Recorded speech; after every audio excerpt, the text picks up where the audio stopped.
welcome to another episode of Talkoffame podcast. I hope everyone is getting through this crazy and snowy weather as it's going on and off here in Pennsylvania. I'm sure Sadie knows what the Philly, Pennsylvania weather is like. It's all crazy. But to get into things, we are joined by Sadie Sutton. Sadie's the host of one of my absolutely favorite podcasts, She Persisted, which is the teen mental health podcast, which is actually made for teens by a teen. And so in each episode, Sadie brings you authentic, accessible, relatable conversations about every aspect of mental wellness. She Persisted offers you a safe space to feel validated and understood in your struggle while encouraging you to take ownership of your journey and build your life worth living. This podcast is absolutely literally so good. I've been listening to it probably for a couple months now since like late last year, and I'm absolutely hooked on it. And I'm the type of person that always is taking new suggestions on mental health podcasts, especially. And when someone recommended this podcast to me, I knew I had to listen. As someone who's dealt with mental health crisis, I'm like, I need to listen to this podcast. So thank you so much, Sadie, for coming on and taking the time to chat. I'm so excited to chat with you. Thank you for having me and thank you for all the kind words. I'm so excited to be here. Thank you so much. So, of course, with mental health, of course, everyone deals with mental health differently. And especially since the pandemic started back in 2020, everyone kind of took a different shift to mental health, being stuck at home. It took so much anxiety. But of course, with you, you kind of have dealt from what I read mental health, like with the mental health stuff. But like, can you tell us what your mental health journey is, like in case no one knows? Yeah, so I started struggling with my mental health in middle school. I think a lot of teens can relate to their mental health changing really slowly and a little bit each day. And so that was very much the case for me. I don't remember exactly like a day where suddenly I was depressed and anxious and overwhelmed, but my belief system started slowly shifting. I started to become less effective with the way I was coping with things. I was more isolated from my relationships. And by the time I was in eighth grade, I ended up in this position where I was really depressed. I was really anxious. I was really isolated from my family and my friends, struggling with self harm and really just at a very low point mental health wise. And a lot of the ways that presented are really common. I wasn't sleeping very much. I wasn't eating very much. Lots of more conflict with my parents.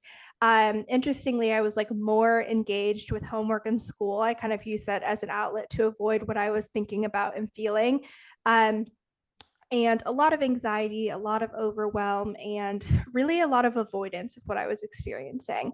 I didn't understand that I was depressed. I learned for the first time when I went to a pediatrician appointment that my mom had me go to check in about my mental health. And I remember when he read all of the diagnostic criteria for depression, like less interest in things than you used to have, sleep that's disrupted, changes in diet, feeling really tearful or crying at random moments, feeling really low energy and low motivation, all of these things that he was describing, it was like, yes, every single one of these things I'm experiencing. And so that was the point where I kind of had a name and a label for what I was experiencing. And prior to that, I kind of just thought that was what my life looked like. I thought that was how my brain worked. I thought that was my baseline. I thought, well, maybe other people are happier from a day to day basis, but I don't remember a time when I didn't feel like this. This just must be what my life is like. Mhm. And there wasn't really, again, I was like avoiding what I was experiencing. I struggled a lot with the idea that there wasn't a reason that I was depressed. Now I can look back and say, coping skills were ineffective. I was isolated from my relationships. My belief systems were not great. I had really low self esteem. All of these things were not helping my mental health. But at the time, it was like I didn't go through a big transition. I didn't have a huge loss in my life. Like, why am I depressed? There wasn't like an event that then caused the depression. It just kind of slowly crept up on me. And so that was kind of my eighth grade year. And the next year and a half was really filled by everything you can imagine when it comes to treatment. So, different hospitalizations, intensive outpatient programs, group therapy, family therapy, CBT, DBT, anything and everything that you can imagine that you try locally before you look for a higher level of treatment. We tried. And at that point, I really didn't believe again that I was capable of recovery. I thought that this was how my brain worked. This is how I was meant to feel. I thought so low of myself that I was like, you deserve to be this sad. Like, this is the life that you're deserving of living. I didn't think I was capable of recovery. And even if I could be happy again, I didn't think I was deserving of that. And so while I was going through the motions of treatment, I really wasn't invested or engaged in it, and things weren't working, they weren't sticking. And so, halfway through my freshman year of high school, my parents found an incredible residential program right outside of Boston called 3 East at McLean Hospital. And they do intensive dialectical behavioral therapy, which we'll talk about what that is later in this episode. But it's an evidence based approach to treating depression and anxiety in teens. It's been adapted for so many different mental health challenges. And it was originally developed for adults that were struggling with borderline personality disorder and suicidal ideation. But it's really effective for teens that are struggling with emotion regulation and depression and anxiety and self harm and suicidal ideation. That was exactly what I was struggling with. And so I ended up being at that residential program for 14 weeks, and I came in the lowest of lows, super depressed, backed into a corner as far as what my options were because I couldn't stay at home. I wasn't really going to school very much. I was just consumed by my emotions day in and day out, and treatment wasn't working. And so there weren't a lot of steps forward. And my world had just gotten so small at that point. And so I was given this incredible opportunity to work with some phenomenal clinicians and do this treatment, which again is evidence based and really, really effective and giving you the skills to be able to navigate life and also build your life worth living. And so I did a lot of family therapy, a lot of individual therapy, a lot of learning coping skills, all of the different things you do in residential treatment, which we can get into if you're interested. But that was those 14 weeks. And I was able to leave no longer waking up depressed in the morning, which was such a foreign concept to not be like, okay, this is my day. I'm depressed. I hate everything and it's not going to change. I would wake up and be like, wow, I'm neutral. Like I just feel okay. And that was a really crazy thing, but it gave me a lot of hope. And so that was a big shift I noticed. I felt like I understood my anxiety enough to be able to cope with it and realize that it was not always things that were based in fact. It was more emotions, and I could cope with the emotions and they were going to pass, and that it wasn't necessarily a true threat or something that was actually going to happen. And a lot of intensive work during those 14 weeks, building a relationship with my parents, learning how to be vulnerable, all the things. And then after that, I did 14 months at a therapeutic boarding school to kind of maintain that progress before I went home and went back to the environment that I had struggled in before. And so I was in intensive treatment for a year and a half. And at the end of it, I started She Persisted because I had made such a 180 with my mental health. And I was so firmly entrenched in the belief that I wasn't capable of recovery. And I think a lot of teens share that belief when they're struggling. And I also think that when you're in treatment, you're in a vacuum of teens that are also struggling. Like maybe you have peers at school that aren't struggling, but when you're in treatment and when you're in therapy, it's all teens that are also in the thick of it. There's no voices there that are like, oh, I was in treatment 6 months ago, or I was there a year ago, and now I'm doing great. And this is how I got here.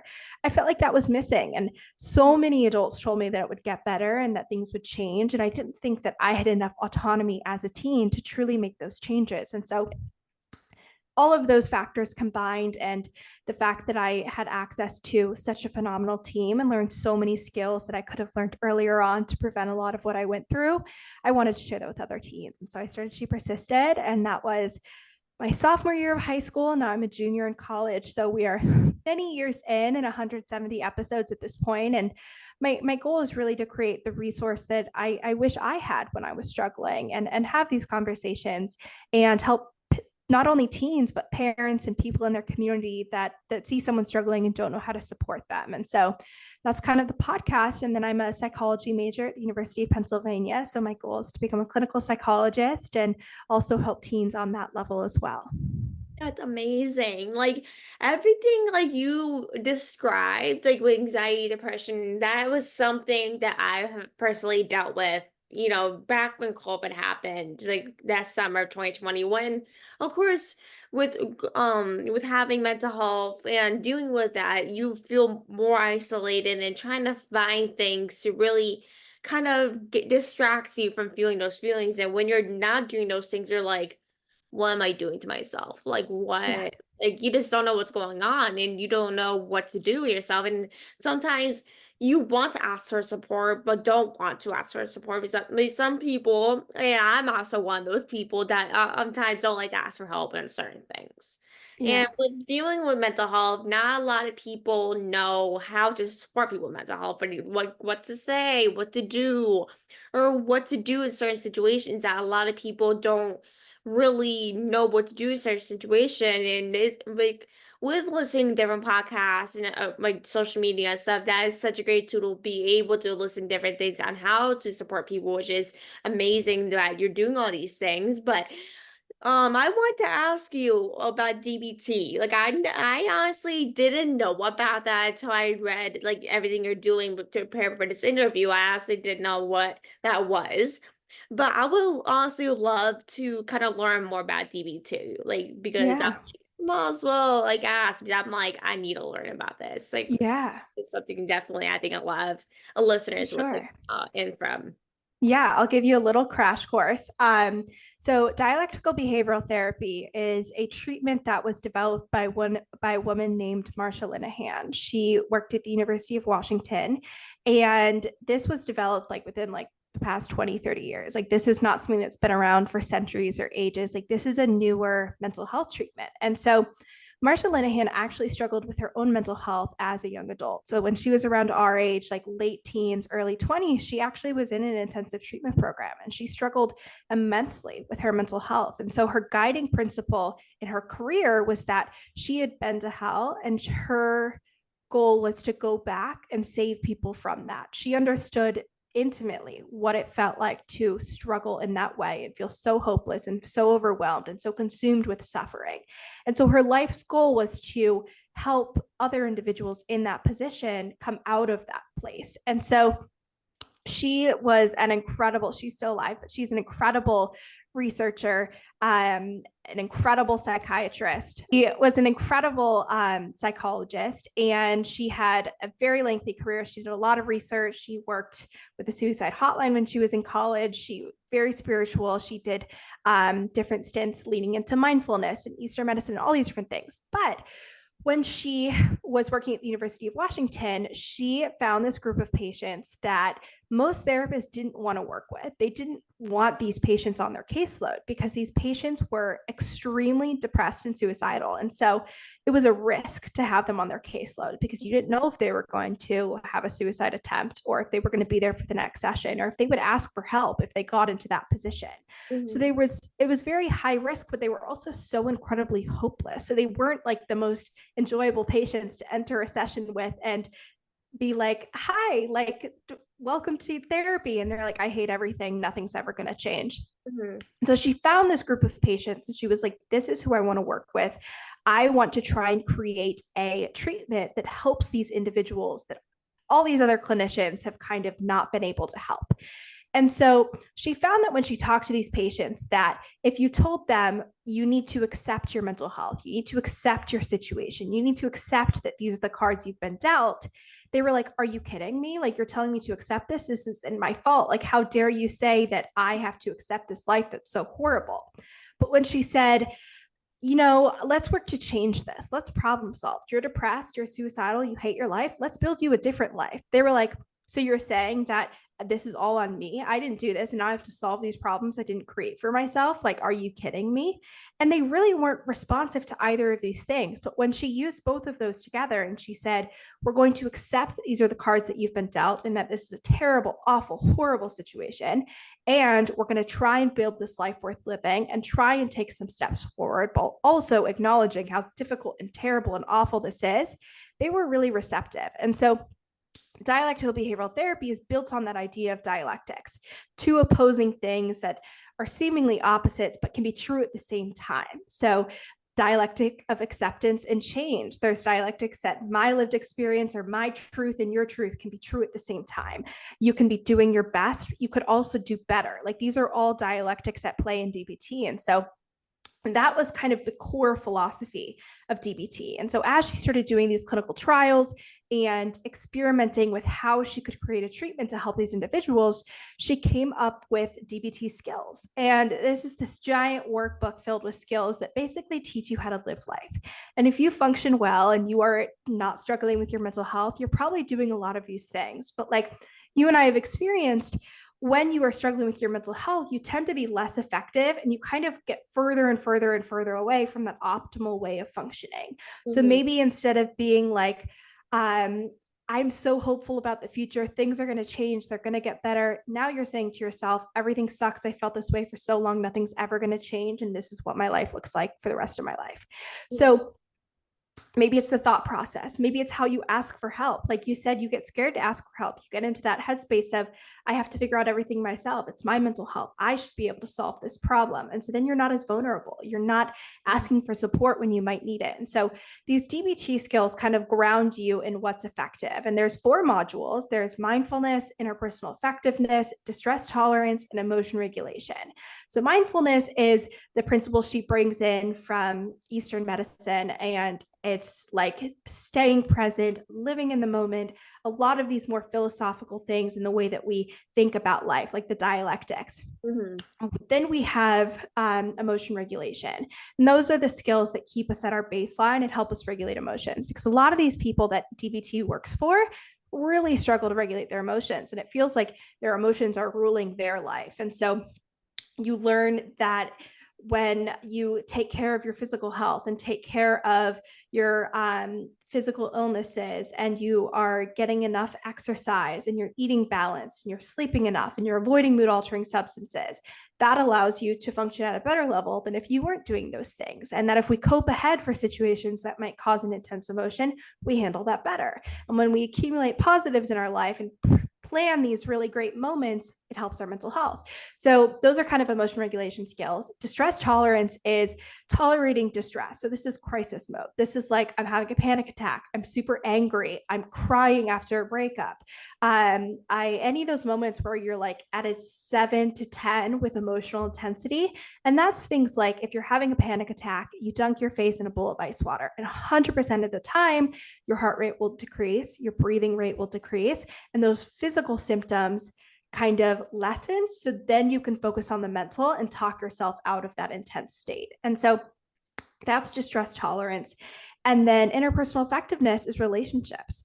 Relationships are at the core of human functioning and human flourishing. They're the number one determinant of physical health outcomes, which is really incredible. And they're also incredibly, incredibly important for mental health. We are evolutionarily in need of communities to survive. And so having healthy relationships is really important. So DBT gives you skills to be able to make requests effectively and get an objective met, to improve the relationship, to maintain your own self-respect in interactions, and do all those things that are really important to not maybe be a people pleaser or not be too assertive, and build those relationships that we all need in our lives. So those are the DBT skills. There are so many of them, but they're really effective for individuals that are like, I don't know what to do and my life sucks. And it's like, this, you use this skill. This skill will help you in this situation, and use the skill and it works, and it's amazing. So that's DBT. When you do DBT, you're also doing individual therapy. If you're a teen, you're doing family therapy. You're going to a skills group with your parents to learn these skills with a therapist. And then you're probably also working with a psychiatrist, and your therapist sits on a board with other therapists. They have like a little team that they meet and consult on cases. So it's very collaborative. But that is DBT. Again, evidence-based to help teens and a whole other number of demographics that are struggling with their mental health, and very specifically depression, anxiety, and suicidal ideation. That's so interesting. I never knew that. That's honestly something I should use when I'm dealing with one of those episodes. But do you use any of those things when you're dealing with one of those situations? 100%. And we can do like an example if you want. If you have any situations, like a specific emotion or a specific interaction that you want like a skill for, because there are so many. Do you have any that come to mind that you think would be helpful for listeners to hear? Ooh, maybe the first thing that comes to mind is relationships. Relationships. So, one thing that I think is really common and a big point of conflict, especially for teens and adults as well, is making a request. Like you have an objective. So, maybe you're going to your parents and you're like, I want to go to this party. And I know you're going to say no. And then you get into a big argument. Your parents like, you're grounded. You can't go at all, blah, blah, blah. In DBT, we have a skill called Dear Man. And this is how you make an effective assertion and you do everything in your power to make this go the right way. You try and be as skillful as possible. So it's an acronym that stands for describe, express, assert, reinforce. Be mindful, appear confident, and negotiate. So if you were going to ask your parents, you would describe the situation objectively, only using facts. There's this party at this person's house. The parents will be there. I would be driven by this person. I would leave at this time and be back at this time. I'll have my phone on me. I will text you throughout the party if that makes you feel more comfortable. Explaining the facts, like what are the objectively true things about the situation. Then we get into the express. I would really love to spend time with my friends. It would make me really happy to be able to go and connect with my peers and do this. We're recording this during winter break and celebrate the holidays. And I am feeling really hopeful about potentially getting to go to this. I would feel really sad if I didn't get to spend this time with my friends and whatever else you might want to add there. Then we do an assert. So you ask them a yes or no question. Can I go to this party? And they don't have to respond then, but then you come in with the reinforcement. So what is in this for your parents? And this is really important. So maybe you say, it's on a Friday. Wouldn't it be so fun if you guys actually like went out and did like a little date night and got to spend the night by yourselves while I am at this party? Or I know you guys had a bunch of work you needed to catch up on. I would be out of the house and you guys could focus on getting your taxes done or whatever it is that they have to get done. So what is in it for them that they are going to benefit from this situation? Or maybe you're like, I know you've been so annoyed that I'm just like so bored and looking for things to do during winter break. This would be a really great way for me to get out of the house and see friends. And then the second part of Dear Man is kind of just how you're approaching the situation. At that point, after you've done the Dear part of it, you give them the opportunity to respond. Or if your parents are the kind of person that don't like to be put on the spot and give an answer, and you probably know what kind of person they are, say, I don't need an answer now, but that's the situation and the request I'd like to make. And do you want to talk about it tomorrow? And so with the man part of the skill, you are maintaining mindfulness. So you're being present in the moment. You're using body language that shows that you're engaged and listening and you want to be there. You're paying attention to their body language. You're making eye contact, all the things. You're appearing confident. So you're making your request. You've planned out what you're going to say. You feel good about the request you're making to them. And then negotiate. When they give you an answer, maybe they're like, yeah, like we're really not feeling great about this. We would be fine with you going to dinner with your friends, but we don't really feel great about you coming back at like 1 or 2 in the morning. Then you'd say, I totally understand that. How would you feel about an 11 p.m. curfew? So you kind of like meet in the middle. And I think, I mean, this is subjectively, but if I was a parent and my teen came to me with like that thought out and intentional ask and like thought about all the potential concerns, that's going to go a lot better and they'll actually consider it versus like, can I go to this party? No, you suck, argument and conflict ensues. So that's kind of one skill that you can use that DBT gives you that you can use in any situation. You could use it to ask your teacher for an extension. You could use it with a friend that you wanted to set a boundary with. There are so many different ways that you can do the Dear Man skill. But whenever you have an objective in a relationship and an interaction, that is when you use the Dear Man skill. That's so interesting. I would definitely use those in future outings because, like, that's a better way to go in things like that. But I want to thank you so much for jumping on for a interview for the podcast. It was so fun getting to talk with you. I definitely need to do a part 2 on this. I have so many more questions I have to ask you, but I really appreciate you coming on, taking time, and thank you everyone for listening. I hope everyone enjoyed this episode.